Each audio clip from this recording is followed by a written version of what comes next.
Muy bien amigos, regresamos con nuestro análisis internacional. En el bloque pasado hablamos del conflicto en Medio Oriente, de la guerra en Ucrania, y en este quisiera comenzar en Suecia y Dinamarca, porque el conflicto en Medio Oriente podría estar teniendo repercusiones en Europa. Las autoridades de ambos países comunicaron que los ataques que habían tenido lugar recientemente en las inmediaciones de las embajadas de Israel podrían haber estado organizados por Teherán. La agencia de inteligencia sueca ya había denunciado que la República Islámica estaba en contacto con bandas criminales del país, asegurando que estaba actuando de forma similar en Medio Oriente, utilizando a terceros para llevar a cabo sus guerras subsidiarias.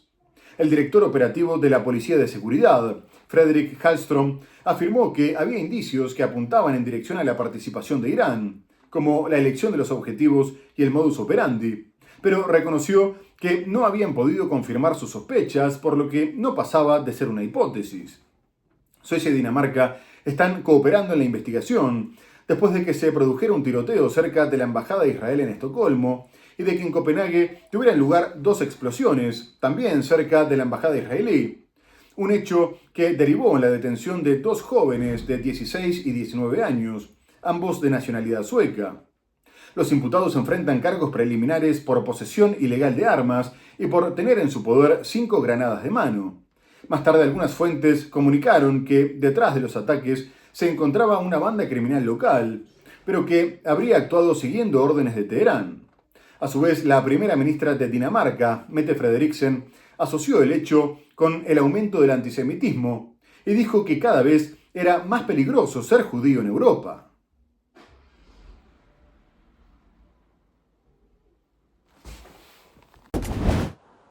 Dos adolescentes suecos han sido detenidos en Copenhague en relación con 2 explosiones ocurridas el miércoles cerca de la embajada israelí en la capital danesa. Nadie resultó herido en las explosiones, ocurridas antes del amanecer en un barrio que alberga varias misiones diplomáticas extranjeras. Ambos permanecerán en prisión preventiva durante 27 días. Se enfrentan a cargos preliminares por posesión ilegal de armas y por portar 5 granadas de mano.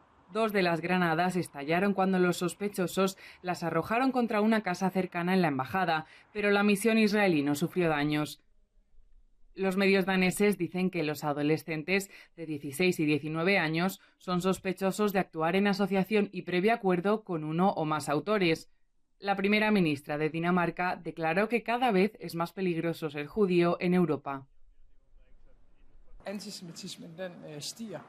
Jeg kan ikke tage afstand nok fra det, og bare sige til både de danske jøder og alle andre, der går op i deres velbefindende, og det er heldigvis rigtig mange af os, at myndighederne gør alt, hvad myndighederne kan for at passe på det jødiske mindretal i Danmark. Esto ocurre después de que se produjeran disparos a última hora del martes contra la embajada israelí en Estocolmo. Irán podría estar implicado en los ataques de esta semana cerca de las embajadas israelíes en Suecia y Dinamarca.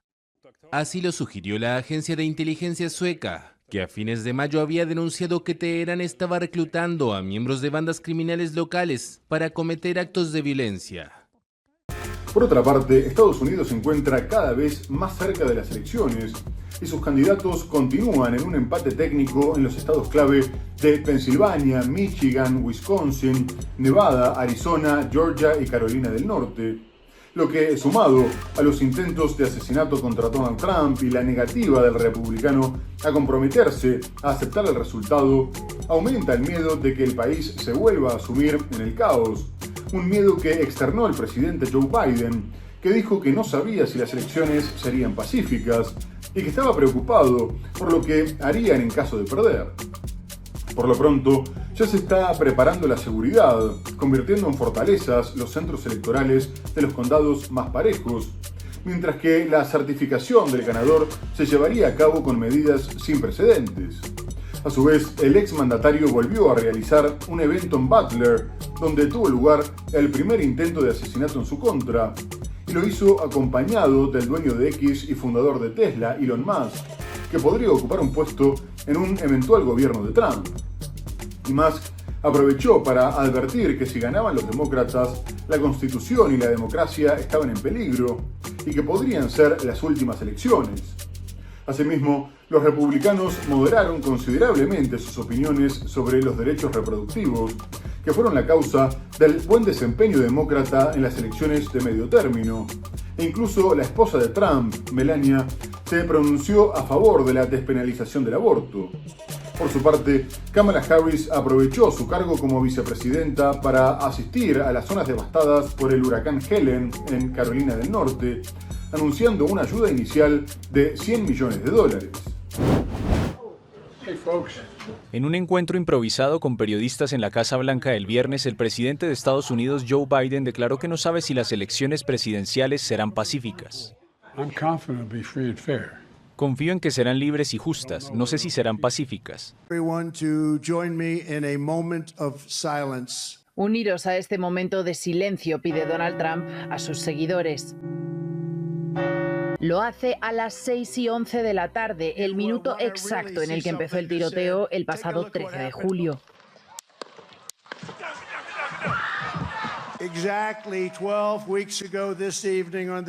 Hace exactamente 12 semanas, en este mismo sitio, ha señalado Trump, un asesino intentó silenciarme. Trump ha retomado su discurso justo donde tuvo que interrumpirlo aquel día y ha recordado al hombre que falleció. Miles de seguidores han asistido a Butler, Pensilvania, un lugar que ya forma parte de la historia política estadounidense.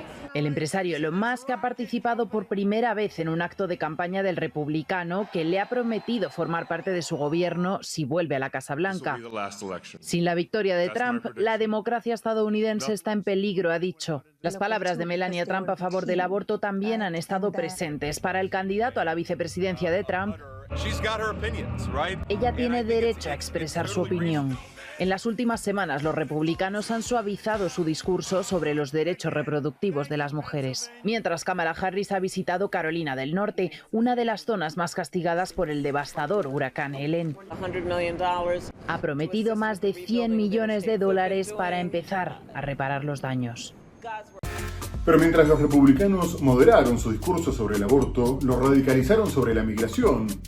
Y después de que hace unos meses Donald Trump generara polémica al sostener que los migrantes estaban envenenando la sangre de Estados Unidos, una afirmación utilizada por Adolf Hitler en su manifiesto Mi Lucha, y de que asegurara que en Ohio se comían a las mascotas de los vecinos, ahora dijo que el país estaba lleno de malos genes, porque había 425.000 personas que no deberían estar ahí y que eran criminales. Unas palabras que también incentivan el discurso supremacista, ya que da a entender que los extranjeros eran genéticamente inferiores a los estadounidenses. El exmandatario utilizó los datos publicados por el Servicio de Inmigración y Control de Aduanas, que informó que había alrededor de 13.000 inmigrantes indocumentados con condenas por homicidio y cerca de 425.000 con condenas penales. Estos inmigrantes entraron al país hace décadas, incluso hace 40 años, pero el republicano asegura que todos entraron durante la administración de Joe Biden y aprovechó para apuntar contra su rival demócrata, afirmando que Kamala Harris tiene un historial muy malo en materia de seguridad fronteriza. Poco más tarde, la vocera de la Casa Blanca, Karine Jean-Pierre, respondió que ese lenguaje era odioso y repugnante, mientras que Harris ya había condenado la retórica de Trump, sosteniendo que avivaba el fuego del odio, el fanatismo, el racismo y la xenofobia para su propio poder y beneficio político. Los cruces desde México han venido cayendo considerablemente en los últimos meses, pero de cualquier manera, la polémica les permitió a los republicanos volver a instalar la cuestión. El expresidente y candidato presidencial republicano Donald Trump afirmó que en Estados Unidos hay muchos malos genes al referirse a cientos de miles de migrantes. En una entrevista con el programa de radio The Hugh Hewitt Show, difundida el lunes, Trump acusó a su rival demócrata, la vicepresidenta Kamala Harris, de 59 años, de haber permitido la entrada de asesinos al país norteamericano. A finales de septiembre, el congresista republicano Tony González difundió una carta con cifras del Servicio de Control de Inmigración y Aduanas, según la cual habría 425.000 migrantes con condenas penales que viven en libertad en el país, incluidos más de 13.000 condenados por homicidio. Trump, de 78 años, usa estas cifras para estigmatizar a los migrantes y asegura que entraron en el país durante el mandato de Joe Biden. En su rueda de prensa diaria, la portavoz de la Casa Blanca, Karine Jean-Pierre, fustigó este lenguaje. Ese tipo de lenguaje es odioso, es repugnante, es inapropiado y no tiene cabida en nuestro país. Al igual que en la campaña electoral de 2016, la migración irregular por la frontera con México es el tema predilecto de Trump, cuya retórica parece radicalizarse a medida que se acerca la fecha de las presidenciales del 5 de noviembre, amenazando con una deportación masiva si gana los comicios. Destrozar comunidades es peligroso y esto viene de las mismas declaraciones viles que hemos oído sobre que los migrantes envenenan la sangre. Eso es repugnante. En realidad, según el Departamento de Seguridad Interior, las cifras que Trump usa para agitar el miedo al migrante se remontan a décadas atrás, y algunos entraron en el país en los últimos 40 años. Los cruces de migrantes por la frontera con México han caído, sobre todo desde junio. La patrulla fronteriza estadounidense dio cuenta de 107.503 interceptaciones en agosto, en comparación con más de 300.000 en diciembre pasado.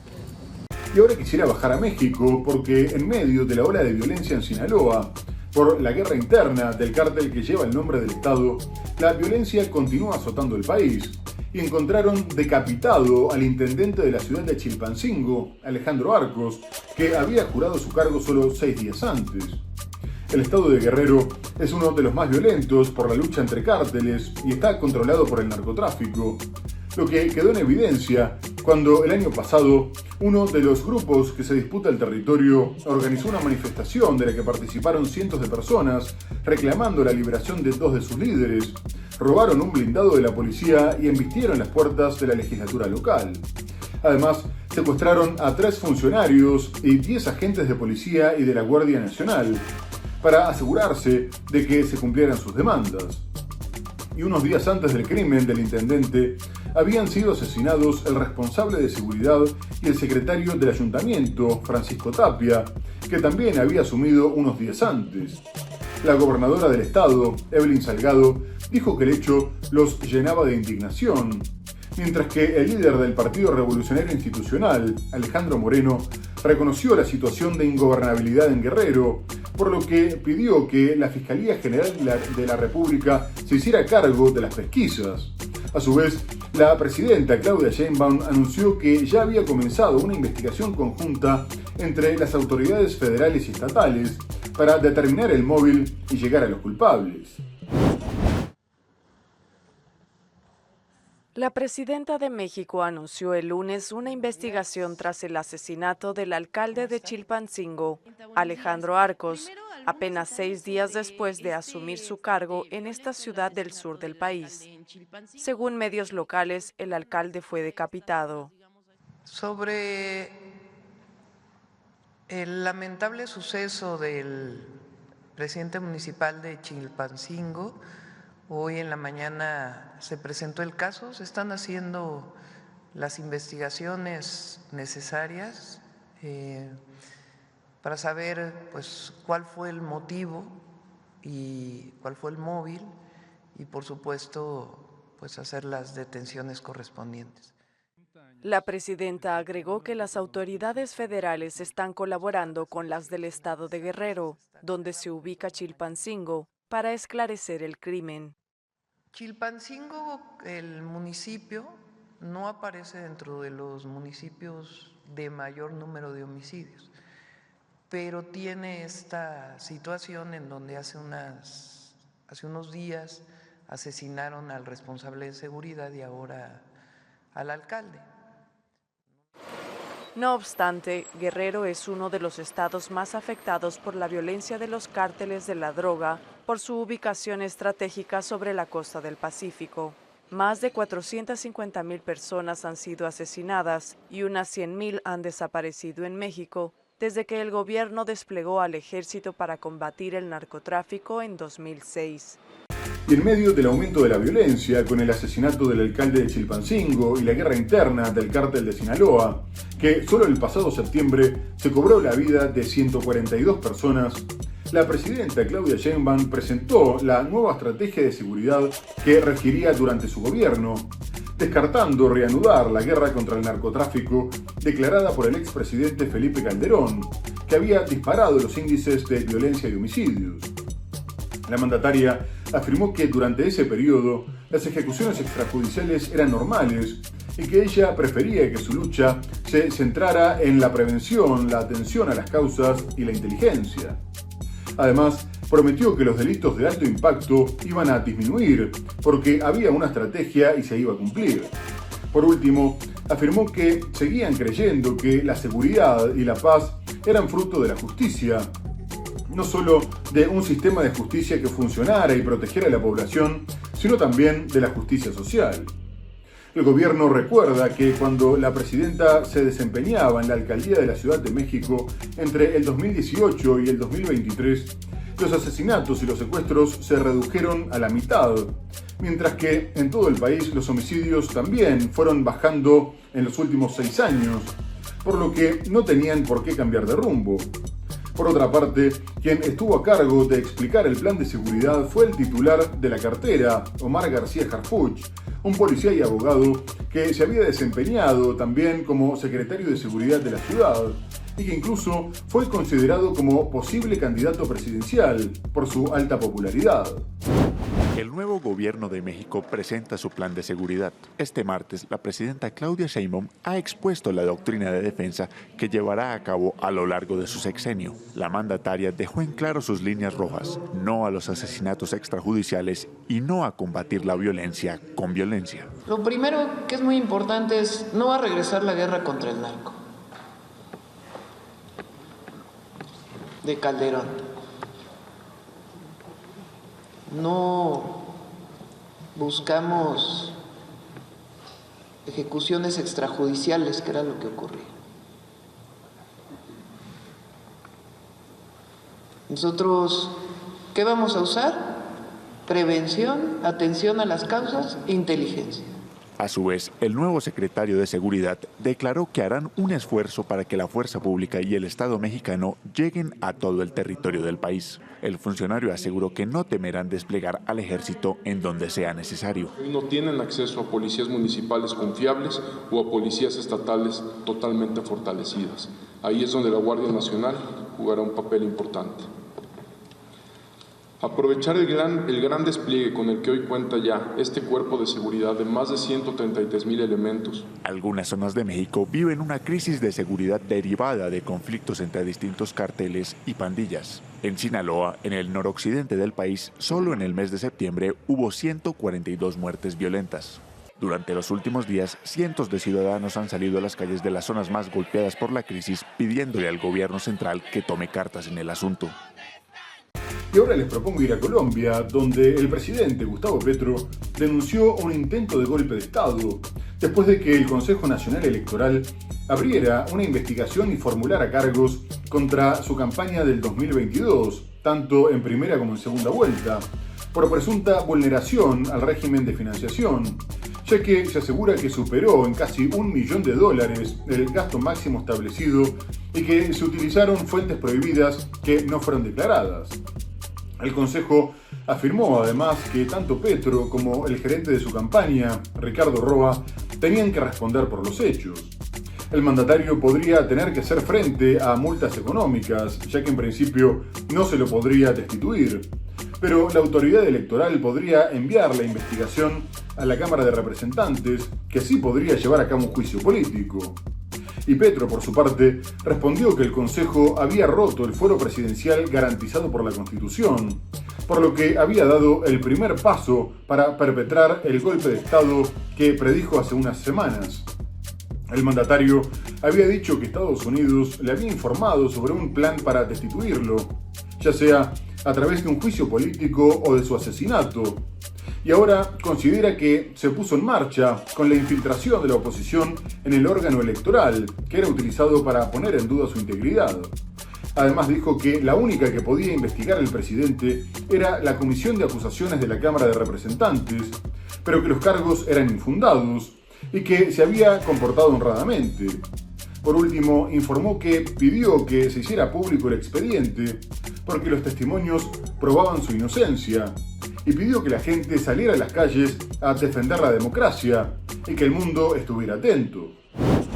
al movimiento político. El Consejo Nacional Electoral de Colombia, CNE, decidió el martes iniciar una investigación administrativa contra el presidente Gustavo Petro. De las campañas. A Petro y algunos dirigentes de su equipo de campaña se les endilga la presunta vulneración al límite de gastos por el equivalente a unos $880.000 durante la primera y segunda vuelta presidencial en 2022, dijo en una rueda de prensa el presidente del Consejo Nacional Electoral, César Lorduy. La sala plena del Consejo Nacional Electoral en sesión de hoy, 8 de octubre del presente año, decidió por mayoría abrir investigación y formular cargos a la campaña presidencial de primera y segunda vuelta de la coalición Pacto Histórico. Petro se expone a sanciones económicas, pero no a la pérdida del cargo. Sin embargo, expertos señalan que la autoridad electoral colombiana puede remitir una copia de la investigación a la Cámara de Representantes para que el presidente sea sometido a un juicio político.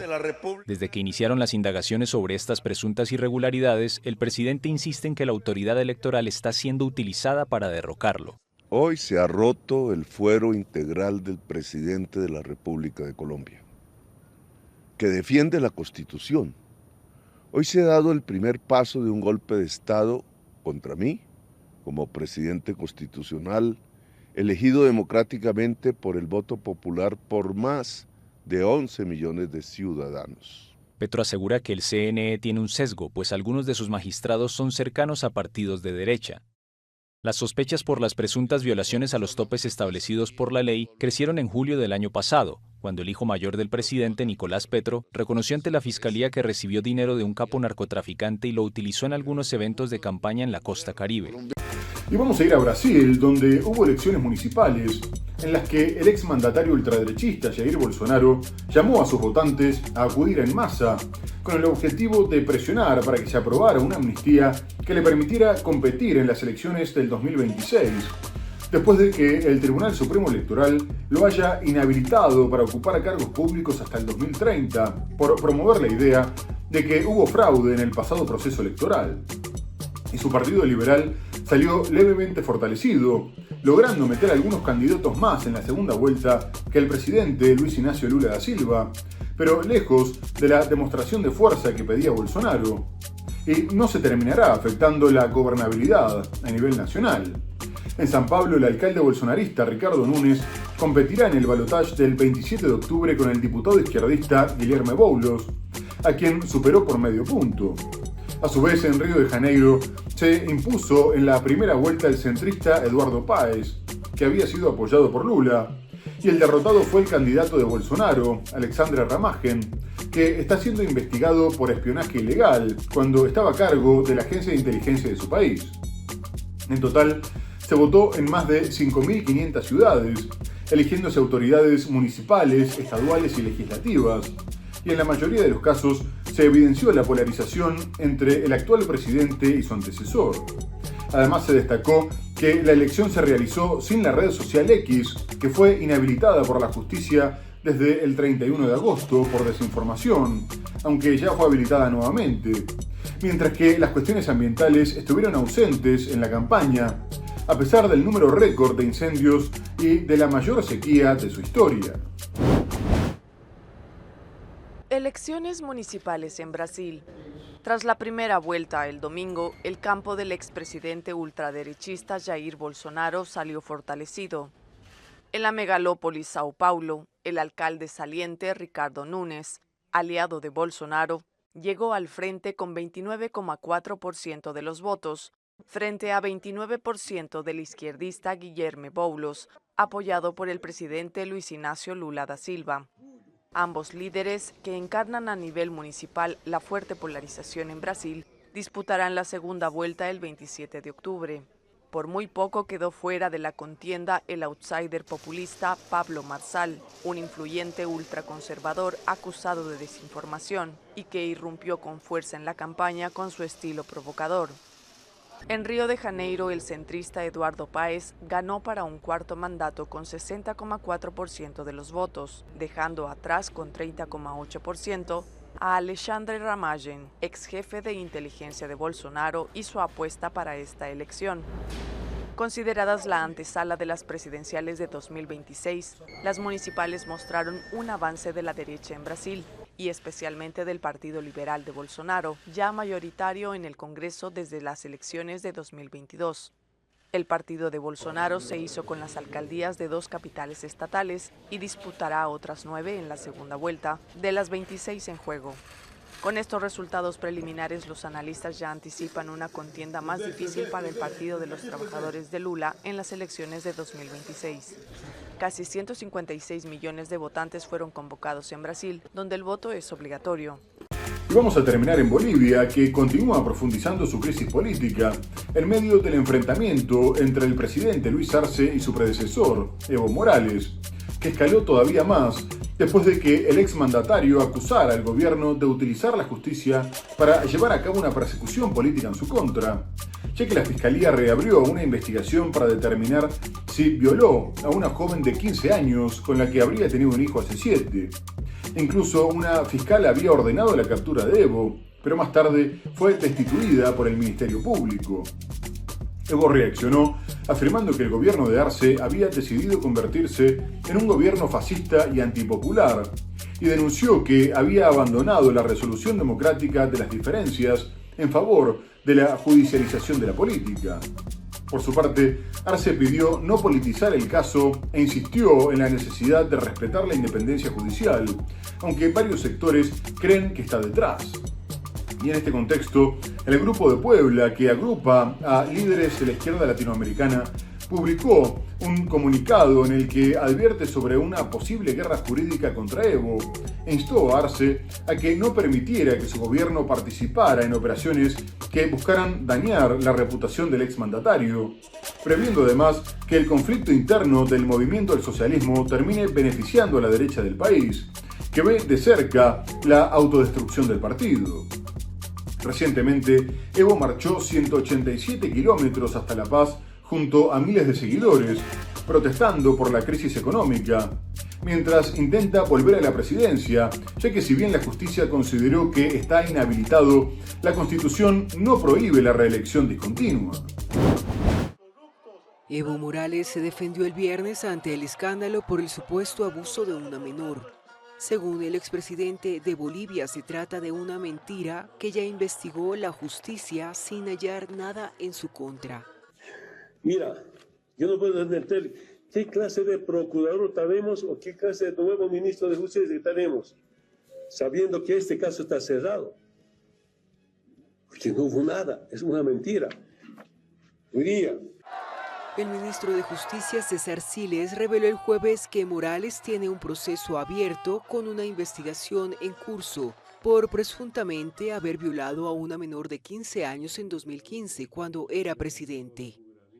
Según Morales, el gobierno de su otrora aliado, Luis Arce, reflotó 4 procesos para perjudicarlo políticamente, incluido el del presunto abuso de la menor.